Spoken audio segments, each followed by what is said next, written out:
Ma'am, 2 बार से met का attempt self prepare करके दे रही हूँ, इस बार भी नहीं निकला, क्या करूँ? मैंने कहा था ना क्लासेस ले लो, तब आपने कहा नहीं मैम मैं सेल्फ कर लूँगी। आज 2 अटेम्प्ट मतलब 3 से 4 महीने, और एविएशन में सबसे ज़्यादा इम्पोर्टेंट और प्रेशियस है टाइम। कोई बात नहीं, देर आए दुरुस्त आए। हम मेट को बस्ट करते हैं। उसके पहले मेट के एक मिथ को भी हम बस्ट करेंगे कि मेट्रोलॉजी कोई हलवा नहीं है। ऐसा सब्जेक्ट नहीं है कि आप सेल्फ कर ले, बैक क्वेश्चंस कर ले और आप पास। नो, ये बिल्कुल गलत है। मेट्रोलॉजी बहुत ज़्यादा कनेक्टिंग सब्जेक्ट है। कई सारे कॉन्सेप्ट्स को कनेक्ट करके एक कॉन्सेप्ट बनता है। So metrology one of the toughest subject हो जाता है। गाइस, मैं हूँ captain Preeti Meharia, director at CPSC, and I have been into aviation industry from past 15 to 17 years. I have trained more than 600 students who are now successfully flying into airline. Most of them are captains. चलिए चलते हैं और aviation की दुनिया में आपका स्वागत है। तो सबसे बड़ा मिथ ये है कि मेट्रोलॉजी हलवा है या हम सेल्फ कर सकते हैं, उसके लिए क्लासेस की नीड नहीं है। गाइस, ऐसा बिल्कुल नहीं है। हमने मेट्रोलॉजी जैसे सब्जेक्ट को पढ़ा ही नहीं है। ये कोई ज्योग्राफी नहीं है स्कूल का। ज्योग्राफी एंड मेट्रोलॉजी में बहुत फ़र्क है। आपको एक expert aviation guidance, aviation perception की नीड है मेट्रोलॉजी को समझने के लिए। बिना उसके आप पेपर पास भी कर लो, कॉन्सेप्ट कैसे लाओगे, कहाँ से लाओगे? और जब आप फ्लाई करते हो तो आप उसी एटमॉस्फेयर में फ्लाई करते हैं जहाँ पर पूरा समय क्राफ्ट है। उसको नहीं समझोगे और जहाज़ को फ्लाई करोगे, आप कैसे एक अच्छे पायलट बनेंगे? चलिए guys, let's enter, this is your zone, future pilot zone. यहाँ आपका स्वागत है। Welcome to CPSC। Here at CPSC, we have two taglines जो हमारा मिशन और विजन को रिप्रेजेंट करता है, रिफ्लेक्ट करता है। First, take off with knowledge. Knowledge ही है जो इमरजेंसी में आपको आपकी शील्ड बनता है और आपकी ज़िंदगी और एयरक्राफ्ट को सेफ रखता है। और दूसरा हमारा tagline, we at CPSC holding your hand from class to cockpit and beyond. Hello, dear aviators. So let's start on series of Meteorology Day 1. Let's take up Chapter 1, that is Atmosphere, and the reference book would be Oxford, as you can see. So welcome to CPSC and welcome to the world of meteorology along with me. Chalte hain. So as we can see that Oxford contains lot many chapters, but we will take certain chapters from Oxford and certain chapters from IC Joshi. The reason is Oxford is a European book, so it has, when we talk about climatology or local regional winds, so the content is of Europe, which we don't want. As we are preparing for DGCA, Indian CPL, so we will refer to Indian writer IC Joshi for the same. But when I compare both the books, Oxford has the content in depth, plus it is very much connecting. इसीलिए we will take up Oxford. So चलते हैं on atmosphere. So and index को अगर हम देखें तो yes, I have plans to continue this metrology in a series in a playlist which you can see in my on my channel. So इसमें से line से जितने chapters है 1 to 15 we are going to take from this book itself. So let's get started. First of all, atmosphere क्या होता है या metrology क्या होती है? What is meteorology? बहुत सारे बच्चे मेट्रोलॉजी मेट्रोलॉजी कहते हैं। Guys, this is wrong. Correct word is meteorology. So try to say aviation meteorology and not aviation metrology. Correct. So अब हम बात करते हैं व्हाट इज मीटियोरोलॉजी, है क्या ये? Any guys, any idea, anybody? Okay, anything coming to your mind? Any words vague? In my previous classes, whenever I ask students about meteorology, they talk about climate, they talk about weather, they talk about rain, they talk about winds. Yes, all this is included in meteorology, but precisely meteorology is a branch of science which is dealing with study of atmosphere and physical processes occurring in it. So yes, coming to atmosphere. Now, why do we study met? Any guys, any idea? तो हम देख सकते हैं.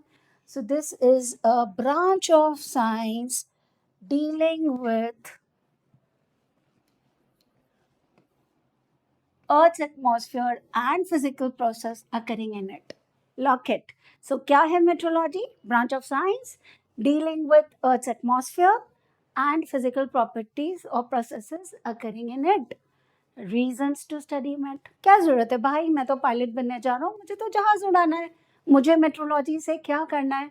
Metrology met department के लोग समझेंगे जो weather forecast करते हैं. नहीं, आप मुझे बताइए for how much time aircraft is in air, कितनी देर है?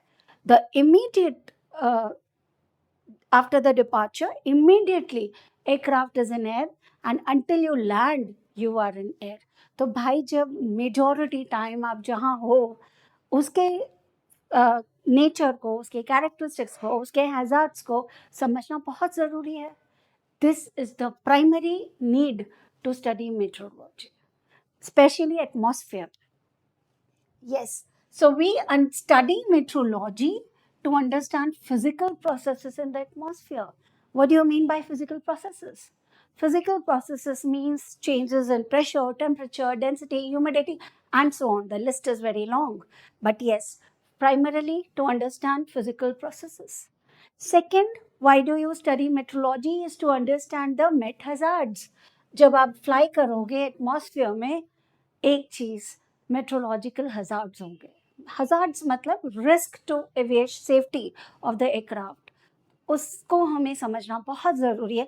एक चीज़ और बिफोर आई प्रोसीड, वेदर से या मेट्रोलॉजी में पहली लाइन जो मैं सिखाती हूँ बच्चों को और आपको भी सिखा रही हूँ वो है वेदर से नो पंगा. कभी पंगे नहीं लेना. वेदर को हाथ जोड़ना और साइड से निकल जाना, वो बड़े हम छोटे. डेफिनेटली अगर आप जायंटिक गैलेक्सी की बात करो, उसमें आप प्लैनेट अर्थ की बात करो, उसके एटमॉस्फेयर की बात करो और हम कंपेयर करें उससे, तो we are not even a grain of sand in an ocean, उससे भी कम है. तो जब हमारी ताकत कम है, हमारी कैपेसिटी कम है, तो हम कुछ मैसिव एटमॉस्फेयर या एटमॉस्फेरिक हजार्ड से पंगे नहीं ले सकते. तो लॉक कर लो, वेदर से नो पंगा. आगे बढ़ते हैं.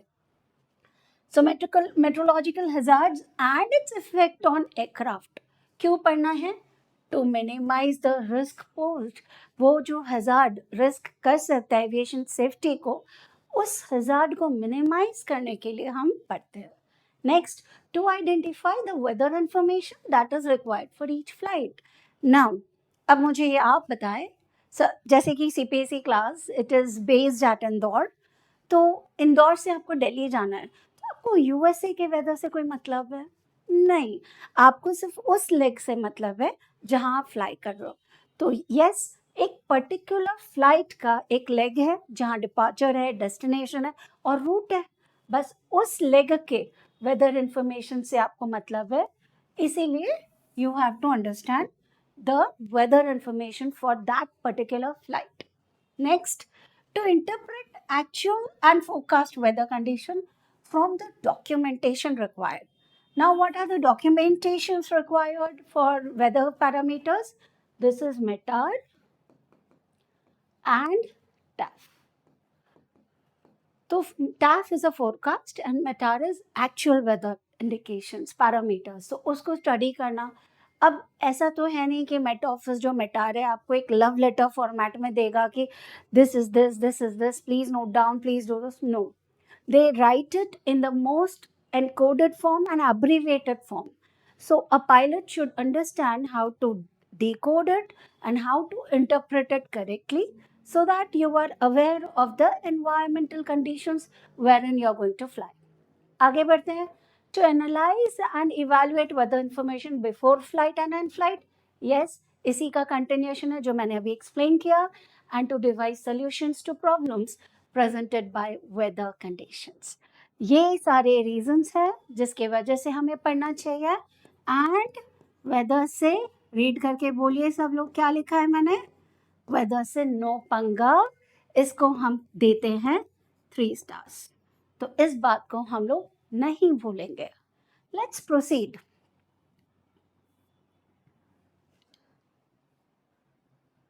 What is atmosphere? What is atmosphere? आपके लिए एक टास्क है, आप मुझे बताएंगे कि एटमॉस्फेयर क्या है और सोलर सिस्टम में हमारे कितने प्लैनेट्स हैं और उनमें क्या एटमॉस्फेयर है, किस प्लैनेट में एटमॉस्फेयर है और किस में नहीं है, और एटमॉस्फेयर है तो क्या है, किस चीज़ का है। This is what you are going to tell us. Next, so what is atmosphere? Geography में 5th स्टैंडर्ड से हम पढ़ रहे हैं व्हाट इज एटमॉस्फेयर, तो yes, this should be something that I expect you know.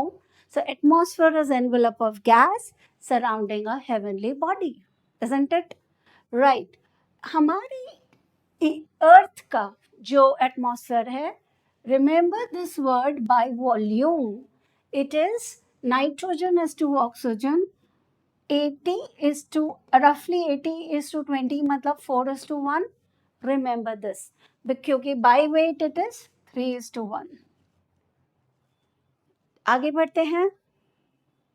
तो this has all these other gases other than nitrogen and oxygen, but major parameter is of nitrogen. आगे let's move. Any questions so far? All right, let's continue with structure of atmosphere.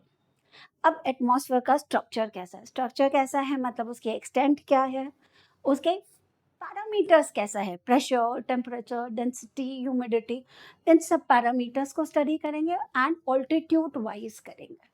चलिए, तो सबसे पहले atmosphere has around 4 layers, और भी है।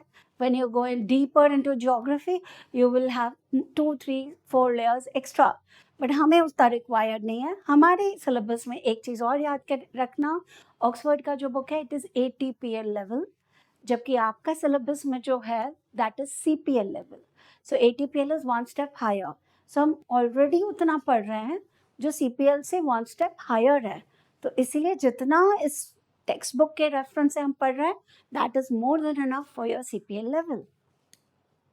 So when we talk about structure of atmosphere, it has various layers. The lowest layer is called as troposphere. कौन सा layer है guys? Troposphere. So troposphere क्या है? It is the lowest layer of the Earth's atmosphere. Secondly, यहाँ पे क्या होता है? Temperature decreases with an increase in height. There is a relationship of temperature with increase in height, which is a determining factor in the structure of atmosphere. क्योंकि अलग अलग layers है और अलग अलग लेयर्स में behaviour of temperature with altitude increase is varying, and therefore this structure is called as thermal structure of atmosphere, क्योंकि temperature is predominant. अब हम यहाँ देखेंगे whenever temperature decreases with increase in altitude, उसको हम कहते हैं lapse rate denoted by lambda, इसको हम कहते हैं lapse rate. तो क्या होगा फिर? नेक्स्ट क्वेश्चन, टेम्परेचर बढ़ रहा है विथ इंक्रीज इन हाइट, उसको क्या कहेंगे? इसको कहते हैं नेगेटिव लैप्स रेट और इन्वर्जन। इन्वर्जन क्योंकि उल्टा हो रहा है, जब हम ऑल्टीट्यूड इंक्रीज करते हैं तो टेम्परेचर डिक्रीज होता है, यहाँ ऑल्टीट्यूड इंक्रीज करेंगे तो टेम्परेचर क्या होगा? कम होगा, it is going to increase. So definitely lambda is decrease of temperature with increase in height. Inversion is ulta, increase in temperature with increase in height. Keep this in mind. Troposphere consists of 3/4 of the total atmosphere by weight. अब ये बहुत बहुत important है क्योंकि troposphere में 3/4 of atmosphere by weight है, तो pressure भी उसी से वेरी करेगा और डेंसिटी भी उसी हिसाब से वेरी करेगी। इसीलिए ये पॉइंट बाद में एप्लीकेशन में बहुत ज़्यादा इम्पोर्टेंट रहेगा. And last line, it contains all the weather. And this brings me to another question guys, what is weather? Anybody, any answers? कोई कहेगा मैम वेदर इज क्लाइमेट, कोई कहेगा weather is I don't know ma'am, पता नहीं. चलो let's decode. But is weather a climate? Or is there any relationship with weather and climate? Think about it. लगता है synonymous है, climate और weather same है, बस हमने use कर लिया. नहीं, weather is the present condition of the atmosphere at a given time, at a given place. जैसे मैं इंदौर से हूँ, बार बार कह रही हूँ, तो इंदौर में इस वक्त कितना बज रहा है? आई डोंट नो, शाम के शायद 6:30, और the temperature is like pleasant. The weather is pleasant. It is slightly windy and it's like घूमने का मौसम. और मैं यहाँ तुम्हें पढ़ा रही हूँ, देखो यार. Anyways, तो वेदर जो होता है वो इस वक्त का एटमॉस्फेरिक कंडीशन. जैसे मैं कह सकती हूँ कि मॉर्निंग में मैं कह सकती हूँ, जैसे कि आप सब जानते हैं कि हमारा जुलाई मंथ चल रहा है, तो जुलाई मतलब हमारा मानसून चालू हो गया है बारिश के मौसम में. मैं कह सकती हूँ सुबह it is slightly chilly. Afternoon में दिन में मैं कह सकती हूँ यार सन बहुत सर पे चढ़ रहा है, धूप निकल गई है, तो मैं कह सकती हूँ इट्स सनी. आफ्टरनून में बिल्डअप हो गया है, बारिश वारिश हो रही है, तो मैं कह दूंगी कि यार इट्स रेनिंग. और जैसे मैं अभी शाम को कह रही हूँ इट्स अगेन चिली. और साथ में ये भी बोल सकते हैं यार क्लाउड्स एकदम स्काई क्लियर है, मस्त. या हम कह सकते हैं ओ पूरे क्लाउड्स ही भरे पड़े हैं, या हम कह सकते हैं फॉगी है. तो ये जो प्रेजेंट कंडीशन है at a given time, this is weather. So weather is variable, weather is temporary, and weather is time bound and place bound. ज़रूरी नहीं है ना कि यहाँ मेरे को चिली लग रहा है और वहाँ आपको भी लग रहा हो. आप मुंबई में बैठो, आप लोग कहाँ मैम पसीने आ रहे हैं, बहुत बहुत ह्यूमिड है, तो ऐसा हो सकता है. So it is time based and place bound. Second is climate. अब जैसे मेरा होम टाउन है Nagpur, I am born and brought up in Nagpur.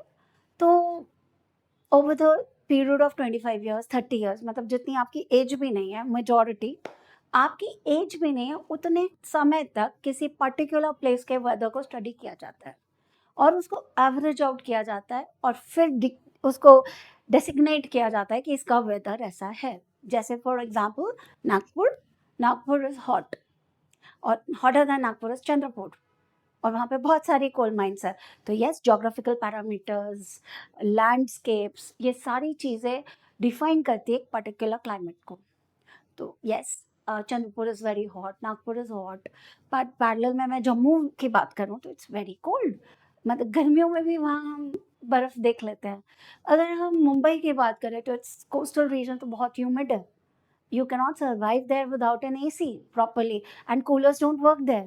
But coolers will work excellent when you are in Jaisalmer, because वहाँ का climate is dry and hot.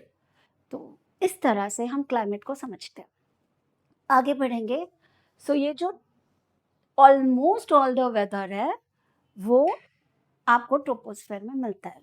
एक और strategy है मेरे यहाँ एटमॉस्फेयर में वेदर को कहने की. जैसे कि सपोज आप बीमार हैं, तो आप डॉक्टर के पास जाएंगे. क्यों जा रहे हैं? हेल्दी होने के लिए. Being healthy is your natural state, but if you are unhealthy, you'll go to doctor to become healthy again, isn't it? इसी तरह weather is a present state of the atmospheric condition at a given time. लेकिन हमेशा ही अगर अच्छा weather है और आप fly कर रहे हो, तो आप कभी नहीं कहोगे कि वेदर है. लेकिन कभी कोई पर्टिकुलर एटमॉस्फेरिक कंडीशन ऐसी आ जाती है जिसमें smooth conduct of flight affect हो रही है, सेफ्टी ऑफ फ्लाइट अफेक्ट हो रही है, या विजिबिलिटी अफेक्ट हो रही है, मतलब सेफ्टी अफेक्ट हो रही है या स्मूथ कंडक्ट अफेक्ट हो रहा है, तो आप कहोगे वेदर हैज़ अप्रोच्ड.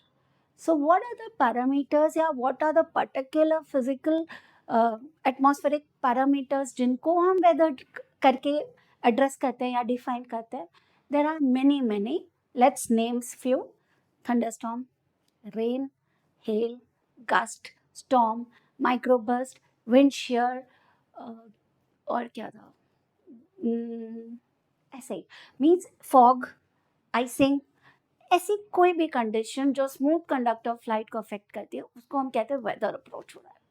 तो वेदर एविएटर्स के लिए वो एटमॉस्फेरिक कंडीशन है जो स्मूथ कंडक्ट को अफेक्ट करती है। तो this was a small insight from my side. आगे हम बढ़ते हैं स्ट्रेटोस्फेयर के ऊपर। So lowest layer is troposphere, the layer above troposphere is stratosphere. अब स्ट्रेटोस्फेयर क्या होता है, क्या है, कितना है?